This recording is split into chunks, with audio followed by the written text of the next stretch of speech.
పక్క చంద్రబాబు నాయుడు గారిపై ఉన్న స్కిల్ డెవలప్మెంట్ కేసుకు సంబంధించిన కేసులు ఏవైతే ఉన్నాయో అవన్నీ కూడా నీరు గార్చే ప్రయత్నం జరుగుతోంది.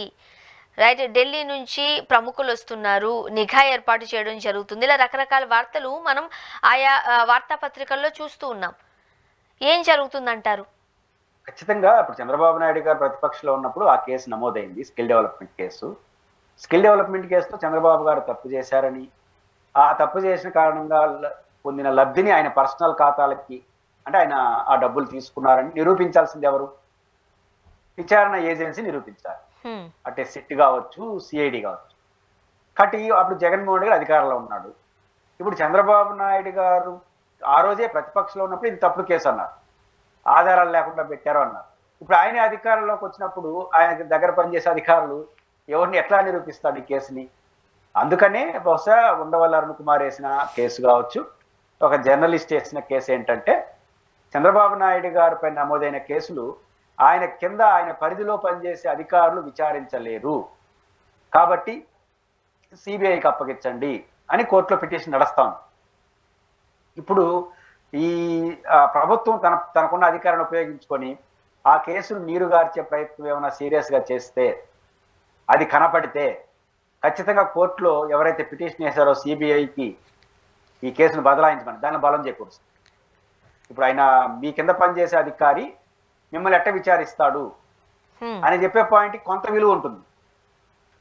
కానీ ఆయన నీరుగారుస్తున్నాడు, లేదా దాని ఏదో తప్పుదో పట్టిస్తున్నారు, ఇన్ఫ్లుయెన్స్ చేస్తున్నాడు అనేది ఆధారంగా దొరికింది అనుకోండి అధికారుల పైన, ఆయనకి ఆయన బలం చేకూరుస్తుంది. నేను ముందే చెప్పినాం కదా, ఆల్రెడీ స్టార్ట్ చేసినాడు కాబట్టి సిబిఐకి ఇచ్చేమన్నాడు. ఈ కేసును నీరుగారుస్తున్నాడు అనేది కానీ ఎక్కడన్నా ప్రూవ్ అయితే, ఎక్కడన్నా బహిరంగ పడితే సిబిఐకి ఈ కేసు బదలాయించడానికి అదే బలమైన ఆధారంగా మారుతుంది. కాబట్టి తెలుగుదేశం పార్టీ అధ్యక్షుడిగా చంద్రబాబు నాయుడు గారు ఈ కేసును ఖచ్చితంగా, ఆయనకి ఇబ్బందే కదా, కేసే కదా ముఖ్యమంత్రిగా ఉన్నా కూడా, అది కానీ అలా Amaravati ring road alignment changes కానీ, మద్యం సిండికేట్కి సంబంధించి కానీ, ఈ శాండ్ ఇట్లాంటి కొన్ని ఉన్నాయి కదా, 4-5 కేసులు ఆయన మీద నమోదైనవి. ఈ కేసులన్నీ ఆయన టెక్నికల్గా చూసుకోవాలి, నైతికంగా చూసుకోవాలి, రాజకీయంగా చూసుకోవాలి. ఎందుకంటే పవర్లో ఉన్నాడు. ఇది ఎక్కడ మిస్ అయినా అది పొలిటికల్ అవుతుంది, లేకపోతే టెక్నికల్గా గొడవ అవుతుంది, కోర్టుకు మళ్ళీ కాంప్లికేషన్ అవుతుంది. ఇది అటు ఇటు తేలేంత వరకు ఇది న్యూసెన్స్ గానే ఉంటుంది. అంటే చంద్రబాబు గారు కేసులు వాదిస్తున్న ఒక న్యాయాధికారి ఇంటి చుట్టూ రాష్ట్ర ఇంటెలిజెన్స్ ఒక నిఘా వేసింది, ఒక మాటు వేసింది, ఏం జరుగుతుంది అనేది కూడా క్లిస్టర్ క్లియర్గా పర్యవేక్షిస్తుంది అంటూ కూడా ఒక వార్తాపత్రికలో వచ్చిన వార్త. అలా చేయొచ్చు అంటారా?